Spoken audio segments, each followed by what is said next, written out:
You ask Tiger to solve. This deals with linear equations with one unknown. The final result is f equals 9/4. Let's solve it step by step. Simplify the expression.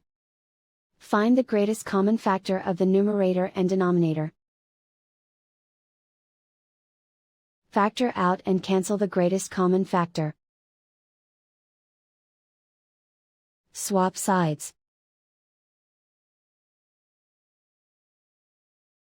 Group all constants on the right side of the equation. Add 1/2 to both sides. Combine the fractions. Combine the numerators. Reduce the zero numerator. Simplify the arithmetic. Find the lowest common denominator. Multiply the denominators. Multiply the numerators. Combine the fractions. Combine the numerators.